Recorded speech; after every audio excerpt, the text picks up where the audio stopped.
Wrestling Traveller for the Love of Wrestling convention in Liverpool. We're here with the one and only two-time Hall of Famer, Booker T. Booker, as I said, you're a two-time Hall of Famer now, but you've still not been inducted as King Booker. You've still not been inducted as GI Bro. Yeah. So you've got one more gimmick to invent, so you can go in as a five-time Hall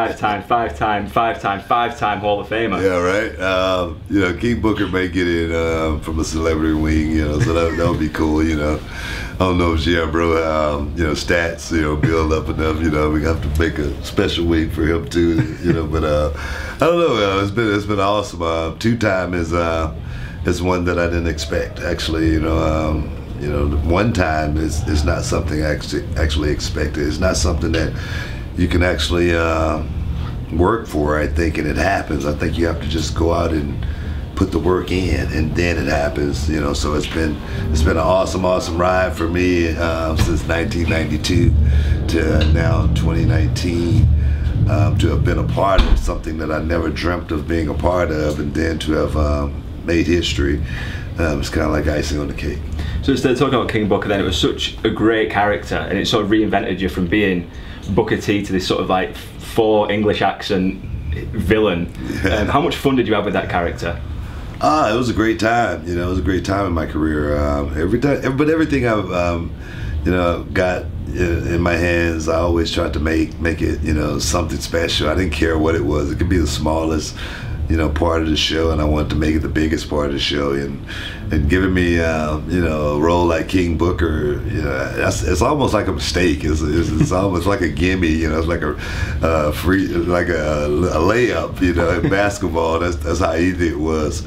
Because, like I say, for me, I've always been an entertainer. So to get that role, I was like, man, in my mind, I was like, man, no one's ever going to be able to, you know, be king of the ring ever again. You know, after I play this role, I said, I'm going to make it to where, you know, only people, you know, think of, you know, 20 years from now when they mention the king of the ring, is they're going to, man, King Booker, you know. So I think I did that. I don't think there could ever be another king of the ring character after King Booker. Yeah, I think you completed the character. Yeah. You perfected it. Yeah. So this year's WrestleMania, Kofi Kingston became the WWE champion. How important do you think that is for African American superstars, whether they're in the WWE now or they're on the independent scene? Seeing that happen, do you feel that was a really major moment for African American wrestlers? Obviously yourself, of course, a 6-time world champion even, sorry. Yeah. How did that feel, seeing Kofi being given that moment? And yeah, I mean, it's great for Kofi. It's big ups for Kofi Kingston. It's one of those things that I said, Kofi winning is going to change his life. It's definitely going to, you know, make everything different in his life, and he deserves it more than anything. Kofi deserved to become champion after being there for all these years, putting in all the work. But I think more importantly, it just, you know, the question, you know, when is it going to be a black WWE champion? I think that's what it does more than anything.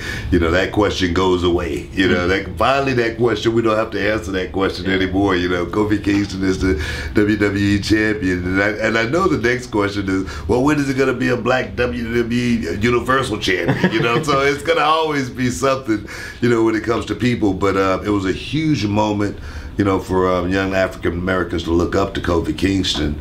But for Kofi Kingston, I think it was just, you know, winning the championship and being validated more than anything. And finally, Buck, if you had to have one more match with a star from the current era, who would you choose and why? From the current era, there's only one guy that I want to work with, just because of, you know, just what kind of guy he is, you know, what he's brought to the game and what he's continuing to bring, and that's Roman Reigns. Roman, he's done so much for the business, and the guys, you know, if you don't know, he's the true fighter. If you didn't know, you know now. Yeah. Because the guy's fought back from leukemia, and he's still fighting, and he'll continue to fight throughout the rest of his life. But to watch with this guy go in the ring and bring every night, no matter who he's working, he always make the guy that he's working a better worker. He always make that guy look, you know, better than the guy could ever make himself look. And I figure if it's a guy that could carry me today, it's Roman Reigns. That's a match I would pay to see. Yeah. Booker, thank you so much for your time. Lovely to have you. Thank you. Great. Thank you very much. All right. Cheers.